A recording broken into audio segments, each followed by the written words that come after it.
Good morning, Little Masters, and welcome back to today's Tolkien Times. I'm the Man of the West, also from the Prancing Pony podcast. Let's get week 46 of today's Tolkien Times underway with Mailbag Monday.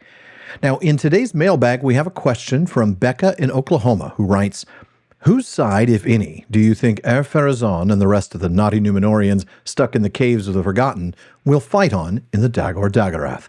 Morgoth's? Or do you think that an eons-long timeout will have made them see the error of their ways? Well, it's a good thing Becca asked me whose side I think Ar-Pharazôn and his soldiers will fight on, because there sure aren't any explicit answers in any of the texts. But let's go to those texts now to see what we can find. Now, first, the bit that most of you will be familiar with comes from the Akallabeth in the Silmarillion. But the fleets of Ar-Pharazôn came up out of the deeps of the sea and encompassed Avallónne and all the isle of Eressëa. And the Eldar mourned, for the light of the setting sun was cut off by the cloud of the Númenóreans. And at last Ar-Pharazôn came even to Aman, the blessed realm, and the coasts of Valinor. And still all was silent, and doom hung by a thread. For Ar-Pharazôn wavered at the end, and almost he turned back. His heart misgave him when he looked upon the soundless shores and saw Taniquetil shining, whiter than snow, colder than death, silent, immutable, terrible as the shadow of the light of Ilúvatar. But pride was now his master, and at last he left his ship and strode upon the shore, claiming the land for his own, if none should do battle for it. And a host of the Númenóreans encamped in might about Túna, whence all the Eldar had fled. Then Manwë upon the mountain called upon Ilúvatar, and for that time the Valar laid down their government of Arda. But Ilúvatar showed forth his power, and he changed the fashion of the world, and a great chasm opened in the sea between Númenor and the Deathless Lands, and the waters flowed down into it, and the noise and smoke of the cataracts went up to heaven, and the world was shaken. And all the fleets of the Númenóreans were drawn down into the abyss, and they were drowned and swallowed up forever. But Ar-Pharazôn the king, and the mortal warriors that had set foot upon the land of Aman, were buried under falling hills. There it is said that they lie imprisoned in the caves of the Forgotten, until the last battle and the day of doom. Now, it is similar in the oldest version of the downfall of Númenor that we read in The Lost Road and other writings.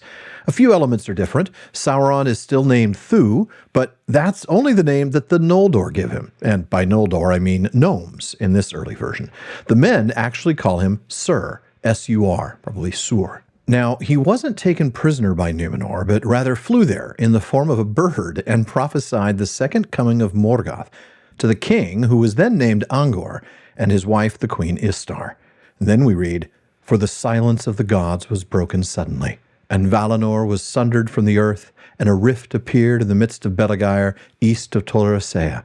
And into this chasm the great seas plunged, and the noise of the falling waters filled all the earth, and the smoke of the cataracts rose above the tops of the everlasting mountains. But all the ships of Númenor that were west of Tol Eressëa were drawn down into the great abyss and drowned. And Angor the mighty and Istar his queen fell like stars into the dark, and they perished out of all knowledge.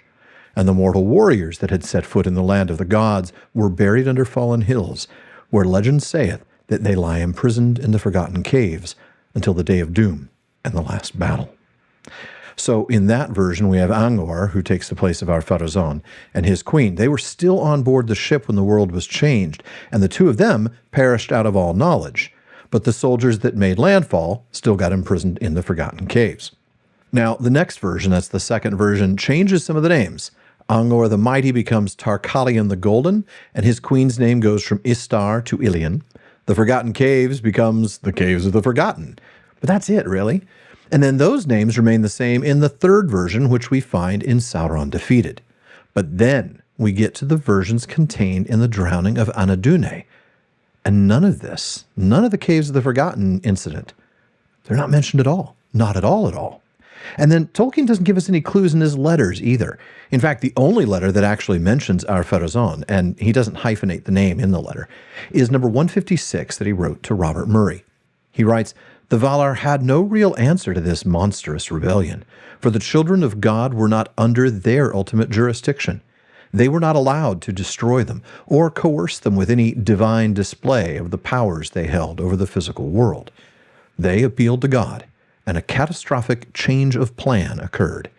At the moment that Ar-Pharazôn set foot on the forbidden shore, a rift appeared. Numenor foundered and was utterly overwhelmed. The Armada was swallowed up, and the Blessed Realm removed forever from the circles of the physical world. Thereafter, one could sail right round the world and never find it. Now here, just like in those versions, about the drowning of Anadune, Tolkien doesn't mention the Caves of the Forgotten at all. And it kind of makes me wonder what version he had in his mind as the final version. And then, if we look at the versions of the Dagor Dagorath, that's the last battle, none of them, not one of them, so much as mentions Ar-Pharazôn the Golden or his army of soldiers in the Caves of the Forgotten. Maybe they've been forgotten. So here's the thing. There's no text anywhere, not in the 6 or 7 different versions of the downfall of Numenor, and not in the various versions of the Dagor Dagorath, that tells us or even suggests anything whatsoever about the fate of Ar-Pharazôn or his army in the last battle. And that is a lot of stuff for me to read and a long way for me to go to land on, I guess I'll just have to speculate. So speculating, to me the closest parallel is the dead men of Dunharrow. Now these were men who broke an oath, the oath to Isildur, and as a consequence their spirits, their Fear, were prevented from leaving Arda. And they were stuck, haunting some caves for more than 3,000 years before the opportunity came to redeem themselves and be given peace at last. Now, it's different here because the dead men of Dunharrow are, dead. The king and his men are imprisoned, and it appears that somehow they are being kept alive for this period of time that's going to be thousands and thousands and thousands of years. We don't know when the end of Arda is scheduled, when the last battle will be. But I think the same principle would hold true, and that is a longing for peace and a release from Arda, because that's in the very nature of men, would compel them to fight on the side of the Valar and against Morgoth, in the hopes that they would find redemption and release. Now, there will probably be some who, out of bitterness, would not want to fight on the side of good, but I think Ar-Pharazôn himself would have learned his lesson. I mean, after all, he came this close to not closing the deal back at the time, and I think he'd know now that Sauron was a liar. Plus, he wouldn't have Sauron whispering in his ear and reminding him of all these things. Now, folks, that wraps it up for Mailbag Monday. If you have a question that you'd like me to answer, please email it to barnaman@theprancingponypodcast.com. Let him know it's for today's Tolkien Times, and I'll get to it as soon as possible, with priority going to supporters of the show on Patreon.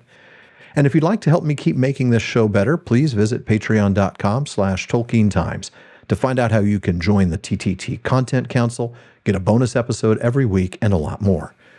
Then join me again tomorrow on today's Tolkien Times for Tolkien Tuesday as we learn more about the professor himself.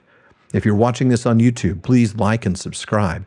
Please follow or subscribe on podcast apps and follow @Tolkien Times on social media. Finally, as Faramir says, go with the goodwill of all good men.